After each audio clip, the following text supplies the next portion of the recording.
हम बात करेंगे स्पेशली कंटिन्यूटी ऑफ फंक्शन के बारे में। आपके 12th क्लास के अंदर कैलकुलस का जैसे लिमिट का फंक्शन लिमिट का टॉपिक फिनिश होता है, उसके बाद आपका कंटिन्यूटी का टॉपिक होता है। This is one of the most important topic जो कि आईआईटी जेईई में जहां से क्वेश्चन काफी ज्यादा पूछे जाते हैं। जब भी अगर बात करते हैं किसी भी एक शब्द जो हमारे पास होता है कंटिन्यूटी या कंटिन्यूस, कंटिन्यूस मतलब होता है लगातार, यानी कि ऐसा कोई भी हमारे पास कर्व जो कि कहीं पर भी ब्रेक नहीं होता हो, वो हमारे पास कंटिन्यूअस कर्व कहलाते हैं। जैसे कि अगर मैं बात करूं साइन कर्व, अगर मैं साइन कर्व की अगर बात करूं तो आप देखोगे कि मेरे पास जो साइन कर्व होता है वो हमारे पास कुछ इस प्रकार से मूव होता है, लाइक दिस। तो ये जो साइन कर्व हमारे पास है ये कंटिन्यूअस कर्व है, यानी कि किसी भी पॉइंट पर हमारा ये ब्रेक नहीं हो रहा है पास है। इसी प्रकार से अगर मैं बात करता हूं कॉस कर्व की, कोसाइन कर्व की, तो कोसाइन कर्व हमारे पास कुछ इस प्रकार से बनता है। तो ये मेरे पास कॉस का कर्व है तो ये भी मेरे पास ब्रेक नहीं होता, इसका मतलब ये कि ये भी हमारे पास एक कंटिन्यूअस कर्व है। यानी कि सिंपल सी डेफिनेशन हमारे पास क्या है कि अगर मैं जनरल बात करूं, कोई अगर मुझसे बोलता है कि what is the meaning of the continuous, तो इसका मतलब क्या है कि a function is said to be continuous if it is can not be break at any point. तो ये हमारे पास एक जनरल डेफिनेशन हो गया। लेकिन जब मैथमेटिकल टर्म की अगर बात होती है तो मैथमेटिकल टर्म में हमें फंक्शन को प्रूव करके बताना पड़ता है कि हमारा फंक्शन कंटिन्यूअस है या नहीं है। तो हम अब बात करने वाले हैं कि what is the mathematical definition of the continuity of the function. तो अगर आपको याद हो, जब हमने लिमिट के क्वेश्चन जब हम सॉल्व करे तो वहां पे हमने लिमिट की आपको डेफिनेशन बताई थी, जिसमें आपको बताया था कि कोई फंक्शन एफ ऑफ एक्स किसी लिमिट एल को अप्रोच करता है यदि हमारे पास वहां पर तीन चीजें हों।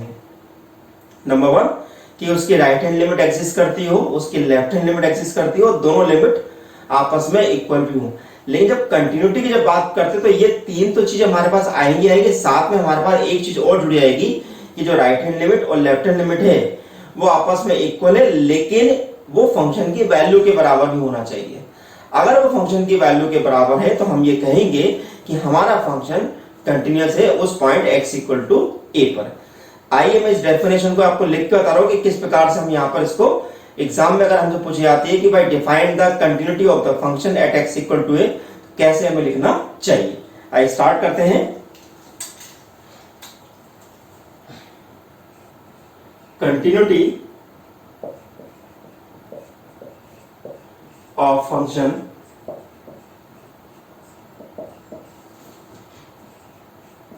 Eight x equal to a, x equal to a पर हमारा कंटिन्यूटी किस प्रकार से निकाली जाती है।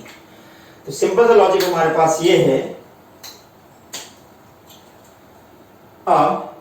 Real valued function, real valued function किसे बोलते हैं?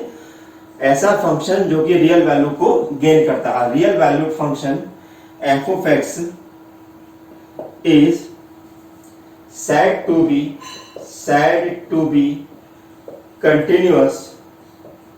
said to be continuous at x equal to a if number one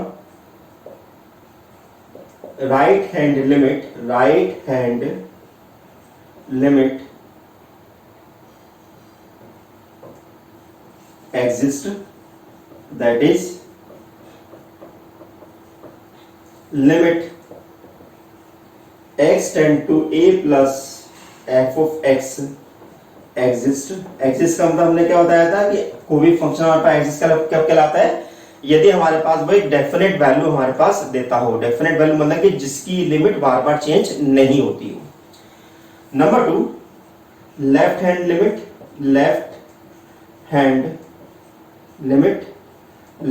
limit exist,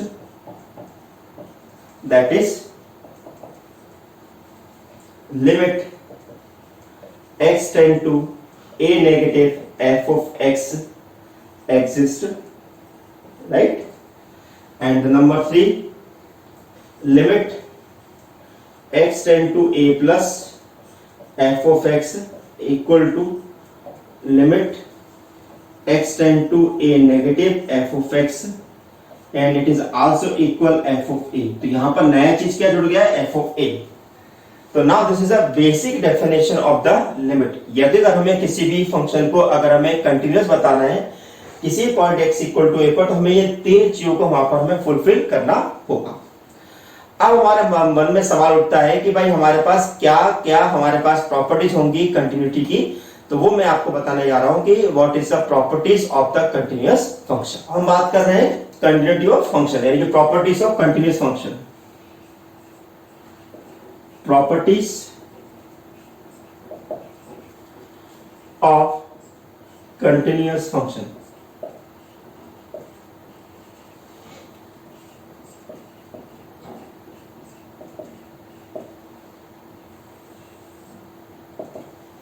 okay, अब हम यहां पर हम कुछ एजम्पशन लेके चलते हैं कि मान लेते हैं कि हमारे पास दो फंक्शन है जो कि हमारे पास कंटिन्यूअस है। ठीक है, suppose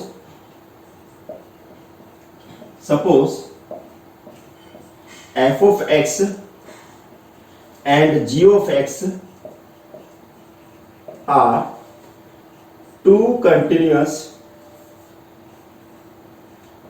two continuous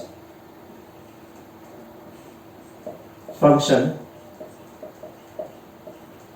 at x equal to a। ठीक है, हम ये अज्यूम करके चल रहे हैं। अब इनके बेसिस पर हम यहां पर कुछ डेफिनेशन लिखेंगे, मतलब कुछ प्रॉपर्टी लिखेंगे। Number 1, f of x plus g of x is continuous।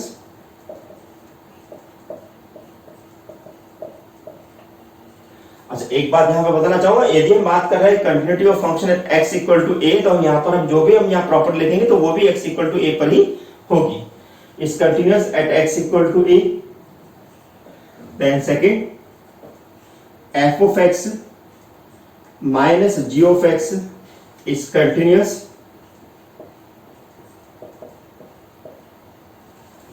at x equal to a। Number 3, c into f of x is continuous at x equal to a such that c not equal to 0 and c is constant। Okay,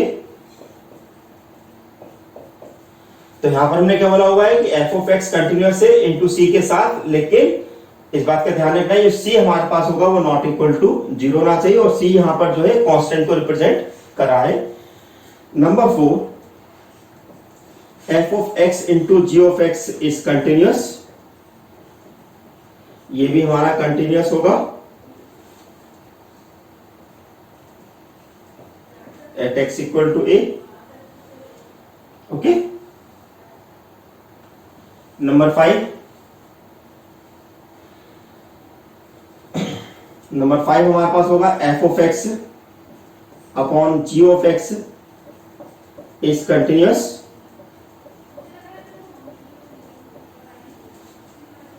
at x equal to a but g of a not equal to 0, यानी कि g of a हमारे पास जो denominator वाला term होगा वो हमारा equal to 0 नहीं होना चाहिए। नंबर 6, अगर मेरा f of x अगर कंटिन्यूअस है then mod f of x and mod g of x is continuous। कहने का मतलब ये हुआ कि अगर मेरा एक्चुअल फंक्शन अगर मेरे पास कंटिन्यूअस है उसकी एब्सोल्यूट वैल्यू भी कंटिन्यूअस होगी ही at x equal to a। तो ये मेरे पास कुछ खास प्रॉपर्टी है जिनको हमें स्पेशली ध्यान रखना होगा। हमें यहां पर इनको अलग से ड्राइव करने की कोई जरूरत नहीं है। इसके अलावा मेरे पास अगर फंक्शन की अगर बात करता हूं तो जैसे कि मैंने आपको बताया कि ऑन द बेस, ये मेरे पास जनरलाइज्ड डेफिनेशन हमारे पास जनरलाइज्ड प्रॉपर्टीज हमारे पास हैं। लेकिन अगर इसके अलावा अगर हमसे कोई बोला जाता है कि ऐसे कौन कौन से फंक्शन हमारे पास कंटिन्यूअस होते हैं, तो मैं आपको बता दूं कि every constant function is continuous. ठीक है, और भी अगर इसको हम एलोबरेट करना चाहें